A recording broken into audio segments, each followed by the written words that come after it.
হাতে যদি খুব কম সময় থাকে তাহলে এভাবে একবার সর্ষে পোস্ত ইলিশ ভাপা করে খেয়ে দেখবেন। আশা করছি ভালো লাগবে।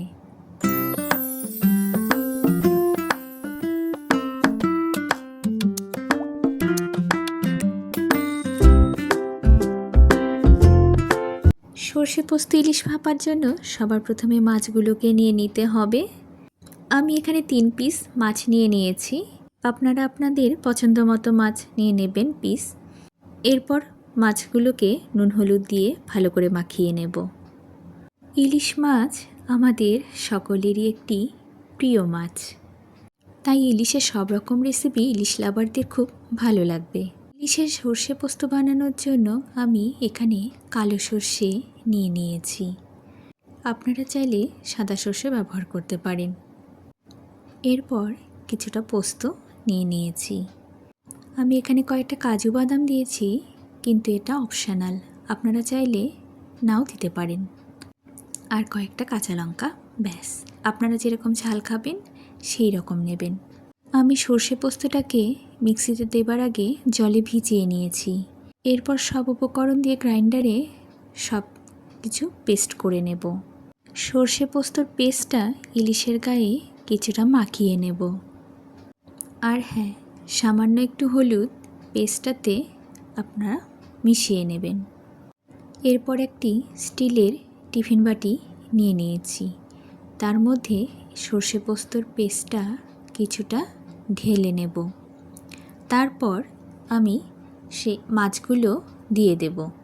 মাছগুলো দিয়ে দেবার পর তার উপরে আমি কিছুটা পেস্ট ঢেলে দেব। আমার এখানে সর্ষে পোস্তর পেস্টে একটু হলুদ কম হয়ে গিয়েছিল, আমি তাই একটু হলুদ মিশিয়ে নিয়েছি। আপনারা আগেই পরিমাণ মতো হলুদ মিশিয়ে নেবেন।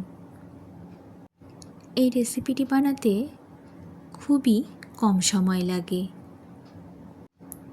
এবারে পেস্টটা দেওয়া হয়ে গেলে এর মধ্যে সামান্য একটু জল মিশিয়ে টিফিন বাটিতে দিয়ে দেবেন। ব্যাস প্রায় রেডি। এরপর আমি দুটো কাঁচা লঙ্কা আর সামান্য একটু সর্ষের তেল উপর থেকে ছড়িয়ে নেব।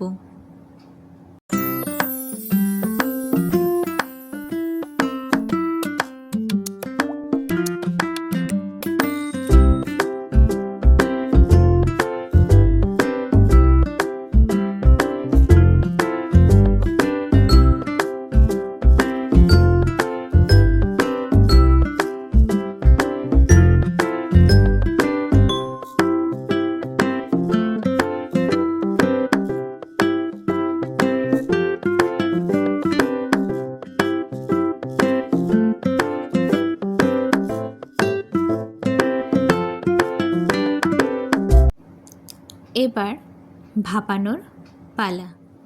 টিফিন বাটিটিকে ঢাকনা দিয়ে আমি একটি কড়াইতে জল বসিয়ে তার উপরে টিফিন বাটিটি দিয়ে ঢাকনা দিয়ে দেব।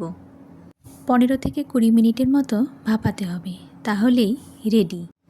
ভিডিওটি ভালো লাগলে অবশ্যই লাইক করবেন, শেয়ার করবেন আর সাবস্ক্রাইব করবেন। ধন্যবাদ, ভালো থাকবেন সবাই।